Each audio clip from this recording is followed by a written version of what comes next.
A ver, no sé muy bien cómo decir esto, pero hoy quiero hablaros de mi amigo Jordi. Tras año y medio lidiando con una enfermedad que no tenía cura, ya no está entre nosotros. Y quiero compartiros unas palabras que dejó él sobre cómo vivió todo este proceso, porque creo que para él era muy importante que este mensaje llegue a quien realmente lo necesite. Soc Jordi Miralles, tinc 51 anys. Fa un any i uns mesos vaig estar diagnosticat d'un càncer colorectal. Vaig fer 6 mesos de tractament amb quimioteràpia, després la malaltia va desaparèixer en les proves, però als pocs mesos va tornar a sortir, que ara ja es considera un càncer metastàsic, llavors ja no té cura. Vull fer aquesta entrevista també una mica, sobretot per la gent que estigui en la meva situació, és a dir, una situació molt compromesa, d'una expectativa vital curta i que han decidit, com he decidit jo, deixar els tractaments convencionals que m'oferia la medicina.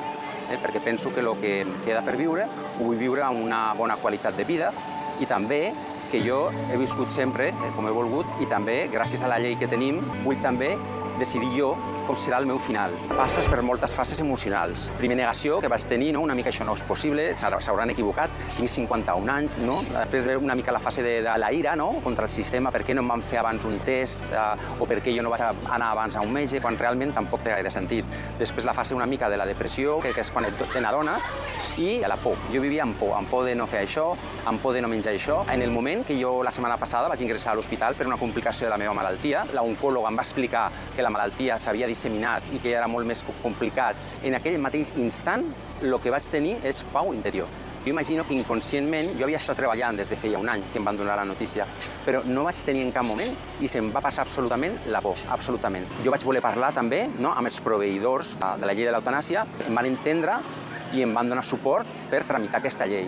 Llavors, a mi el fet que aquesta malaltia no acabarà amb mi, sinó seré jo el que decidiré en quin moment vull marxar, això em dona una llibertat i una pau interior que realment ara estic disfrutant de la vida molt més del que està disfrutant la vida durant aquest darrer any. I que estigui molt orgullós de mi mateix, perquè penso que he sigut valent, em miro amb molta més autocompassió de lo que em mirava abans a la meva vida, no canviaria res. Ara estic valorant tot. El primer i el més significatiu és que jo per el carrer sempre anava amb pressa o sempre anava corrent. Ara vaig amb una lentitud que a mi mateix em sorprèn. I miro des de les jardineres fins a les flors, la ciutat de Barcelona, que és preciosa, i per ho sents de cop, però no a modo reflexiu, sinó que el que t'entra pels sentits ho gaudeixes molt més. Un menjar. Ara estic disfrutant dels dolços, estic veient a la gent que em ve de gust realment veure, estic disfrutant molt amb la meva família, que també és el més important, que la teva família estiguin d'acord amb tu. Les olors que abans no me n'adonava, ara oloro alguna cosa i inhalo dintre, no? I penso, en aquest moment, que la vida és meravellosa, és meravellosa.